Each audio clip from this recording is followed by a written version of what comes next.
Ladies and gentlemen, boys and girls, cats and dogs, it is time, okay? It is time to get into this NBA 2K24 gameplay.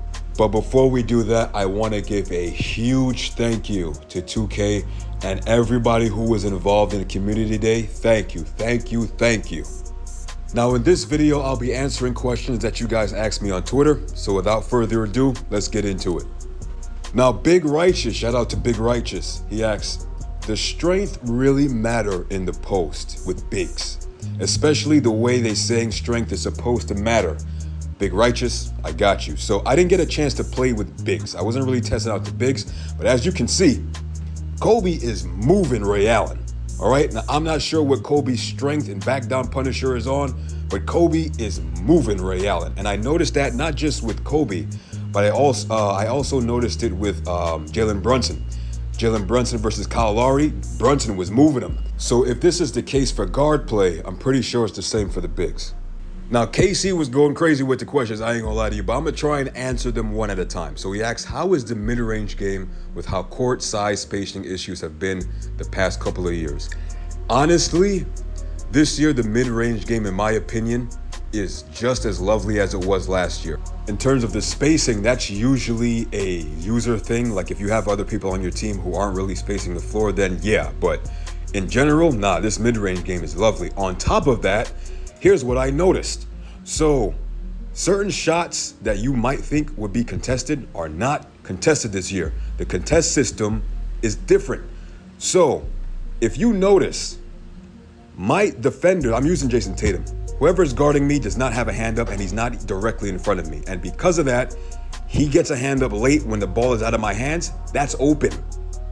You have to cover all phases of a jump shot. Now your boy K. Drews asks, how did the shooting feel compared to 2K23? Was it a smoother or needed more work? Now in my opinion, shooting, I was playing on Hall of Fame. Now I ain't gonna lie to you, I was struggling. Right out the box, I was struggling on Hall of Fame. But once I got used to it, boy, did I get used to it. So like I was saying earlier, the contest system, as you can see, my defender, he's directly in front of me, but he's not actively guarding the jump shot. So I'm just gonna raise up. Bean is in takeover. I think his mid-range is a 99. If all phases of a jump shot aren't covered, then don't be surprised that they don't miss. You gotta cover every aspect of a jump shot. Now, these couple of examples weren't really possible in 23. As you can see, Paul Pierce sprayed my teammate. And the reason that happened was Paul Pierce started shooting before my teammate was able to close. The gather of his jump shot is not being contested. That's open, right? So even when my teammate closes, right when he releases the ball, that's not a high enough contest, and you can't be surprised if somebody knocks that down. Now, this situation, Ray Allen is shooting. He started shooting before I got close enough, and I'm closing from his blinder side, his non-shooting side. And I'm right, bro, I'm right there. But the hand is not directly in front of him, and I'm closing. So this is not gonna be a high enough contest for him to miss, and he sprayed me. Bro, listen, this is not the same game, man. This contest system is completely different, and I'm gonna show you on the user end as well. Now, Ray Allen is in an aggressive defensive stance, but he's not actively guarding the jump shot. You can take advantage of this in 2K24. He's not guarding the jump shot, so I start to shoot, and by the time he gets his hand up, the ball is already out of my hand.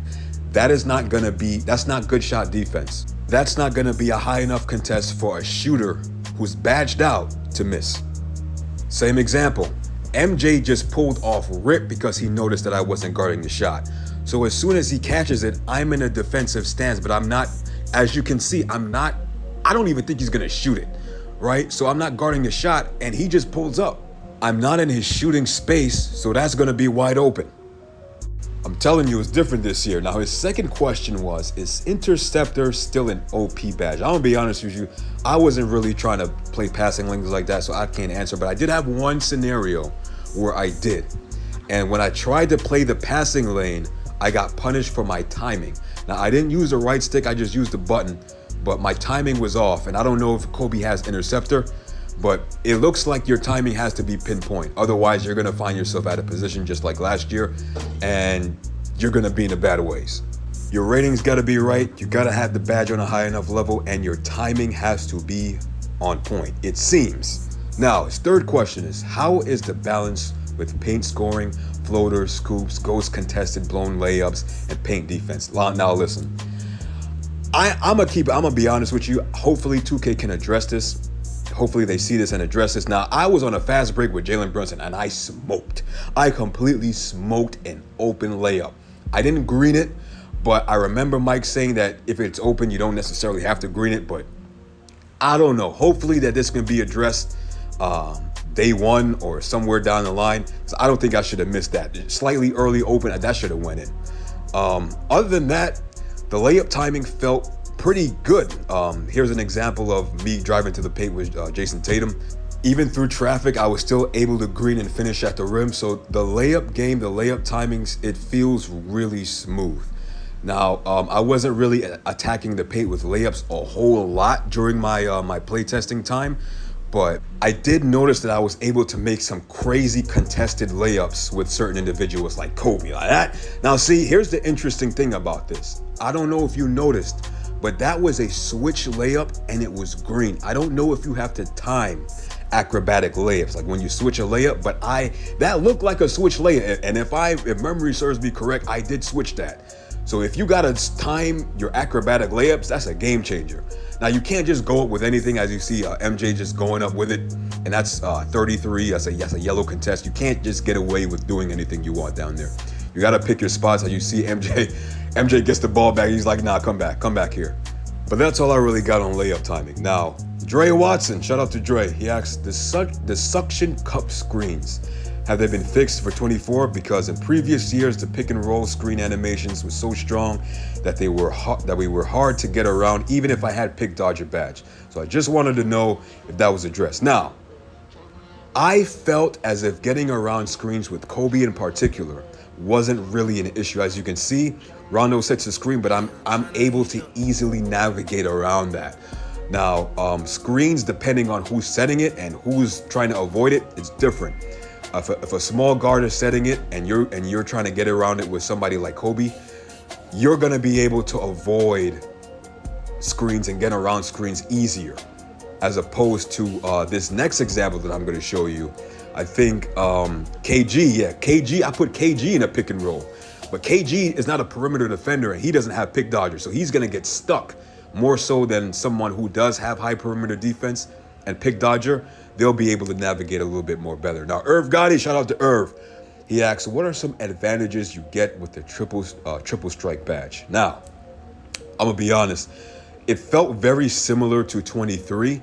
I don't know what badge level Kobe has it on, but it felt very similar to 23 in terms of explosiveness. Now, I don't know if you'll have the same success if you don't have the badge. I'm pretty sure Kobe has it on gold or something like that. But the moves, the explosiveness, it felt very similar to 2K24, and that's a good thing. But there were some other things that I noticed myself, and it has to do with the contesting yourself, like shot blocking. In this example, Kristaps Porzingis, he went for a swat block from a standstill position, but he was trying to swat a post fade, like a fadeaway shot. You can't do that this year. I don't know if you were able to do that last year, but you are not going to be successful trying to swat block off a standstill vertical position against a fade. That's not going to work. Now, in this position, I noticed that Kobe got a contact spin layup. Again, I don't know if that was a thing in 20 and 23. I don't remember ever seeing it. But in 24, it seems as if you get contact spin layups and contact euros. If that is true, if this is a thing, this is also really great for drawing fouls. If you got whistle, Kobe got whistle on gold, right? So if you're able to draw contact off of those contact spin layups and go up with gold whistle, listen, people who know how to draw contact, they're gonna eat this year. But let's talk about these push dribbles. Now, push dribbles is a new mechanic in 2K, but be careful, okay? Do not think that you're just gonna push dribble whenever you want to with no consequence. That ball is tangible. Once you push that ball, it is out of your control. So if there's anybody in the vicinity who is playing that, that ball is gone, all right? So you gotta be strategic with when you push dribble. Now this is one of my favorite clips because it really showcases the contest system and just what type of shots you can get off uncontested. That is such a Kobe-esque shot. And the reason that this is open is because MJ isn't guarding the gather of the shot, and he's not there at the apex of the shot. He's there when the ball is gone. So you might want to utilize those pivot step through shots this year. But that's all I got in terms of gameplay. Hopefully I answered you guys' questions sufficiently enough, even questions that were asked that I didn't specifically answer. Hopefully you got a visual representation of an answer. But that's all I got for you guys. Make sure you subscribe for more 2K24 content coming out, and also follow me on Twitter for more information. Thank you guys for watching. It's your boy Black Cobra.